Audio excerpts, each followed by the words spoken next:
आज भारत के लिए पवित्र दिन है, 2 अक्टूबर। महात्मा गांधी जी का आज जन्म जयंती है।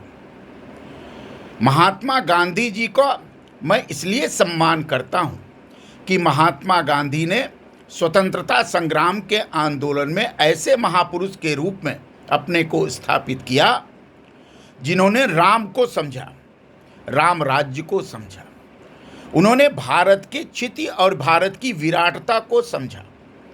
साधारण रह करके भी भारत की विराटता को समझना महात्मा गांधी से सीखा जा सकता है। कोई तामझाम नहीं, कोई पाखंड नहीं, साधारण रूप में, न कपड़े की चिंता, न भोजन की चिंता, सिर्फ राष्ट्र की चिंता, राष्ट्र को स्वतंत्र कराने की चिंता, राष्ट्र के जो सनातन संस्कृति है उसको अक्षुण्ण करने की चिंता। और इसी अक्षुण्णता में उन्होंने अपने आदर्श राज्य राम राज्य की परिकल्पना की। राम राज्य की परिकल्पना स्वतंत्र भारत में किसने की, ये समझने की जरूरत है। स्वतंत्रता के पहले स्वतंत्रता संग्राम आंदोलन में 2 व्यक्तियों ने राम कृष्ण का नाम लिया। बाल गंगाधर तिलक ने गीता रहस्य लिख करके कृष्ण राज्य की संकल्पना दी। कृष्ण का राज्य कैसा होता है उन्होंने गीता रहस्य के माध्यम से यह बताने का प्रयास किया। बाल गंगाधर तिलक ने गणेश उत्सव के माध्यम से देश की आत्मा को झकझोरने का काम किया। आज भी गणेश उत्सव भारत का सर्वोत्कृष्ट उत्सव है, महामहोत्सव है। और महात्मा गांधी ने राम को अपने हृदय में उतार कर मरते समय भी उन्होंने हे राम कहा। राम उनके आधार थे, राम के दर्शन गांधी के आधार थे, राम की संस्कृति उनका आधार थी, राम का चित्त उनका आधार था। वो राम को मानते थे, राम के उस आदर्श को मानते थे जिस आदर्श को राम ने स्थापित किया और आज भी जन मन में राम प्रतिस्थापित है। गांधी जी ने यह किया। दूसरा, गांधी जी ने सबसे बड़ा काम यह किया, शुचिता का भाव। वो विश्वनाथ मंदिर काशी में आए थे और काशी में आकर के विश्वनाथ मंदिर की गली की दुर्दशा उन्होंने देखी, गंदगी देखी, और उन्होंने ये कहा था कि देवता उस स्थान पर रह ही नहीं सकता जहां गंदगी होती है। और उसका परिणाम हुआ कि आज देश में, स्वतंत्र भारत में 70 वर्षों बाद स्वच्छ भारत देश का अभियान बन गया। स्वच्छ भारत लोगों के मन में बस गया। हर व्यक्ति अब स्वच्छता पर ध्यान देने लगा। स्वच्छता होगी तो स्वास्थ्य रहेगा। स्वास्थ्य और स्वच्छता में अद्भुत समन्वय है। गंदगी से ही रोग पैदा होते हैं, स्वच्छता से रोग दूर भागते हैं। स्वच्छता अभियान का शुरुआत करके प्रधानमंत्री नरेंद्र मोदी ने स्वच्छ अभियान, भारत अभियान करके प्रधानमंत्री मोदी जी ने गांधी का सम्मान किया, गांधी को इस देश में पुनर्जीवित किया, गांधी के दर्शन को उन्होंने माना। गांधी गुजरात के ही व्यक्ति नहीं थे, गुजरात वैश्विक व्यक्ति।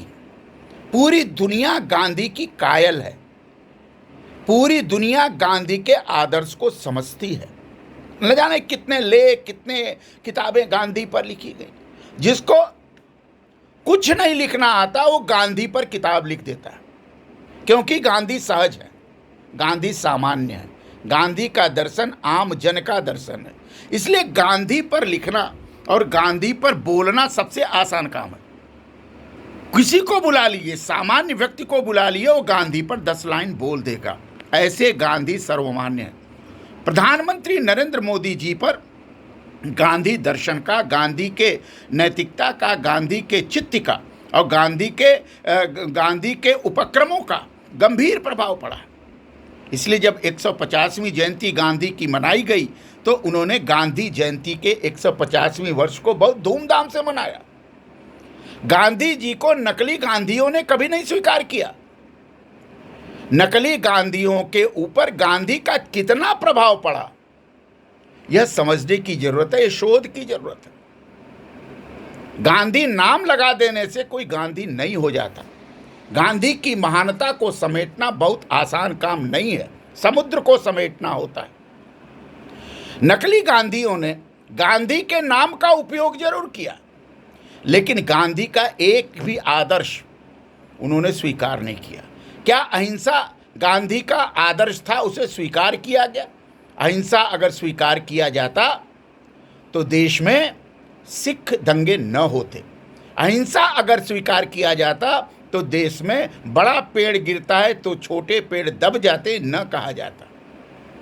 गांधी हिंसा विरोधी थे, गांधी मार्क्सवाद विरोधी थे, गांधी समाजवाद के विरोध, तो कुटिल समाजवाद होता है उसके गांधी विरोधी थे। और जो राम राज्य का समर्थक होगा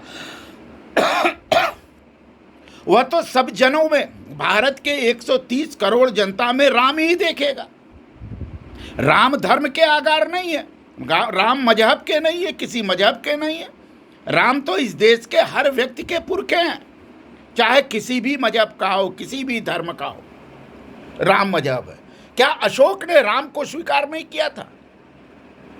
अशोक ने भी राम को स्वीकार, राम ने राक्षसत्व का वध किया, राक्षसत्व को समाप्त किया।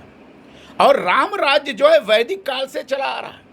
उपनिषद में राम राज्य है, वेदों में राम राज्य है, रामायण में राम राज्य है, नीति ग्रंथों में राम राज्य है, अर्थशास्त्र में राम राज्य है। मतलब राम राज्य भारत के आदर्श राज्य की वैश्विक परिकल्पना है, जो प्लेटो, अरस्तु, मैकियावेली, हाब्स, लॉक, रूसो और मार्क्स से पूर्णतः भिन्न है।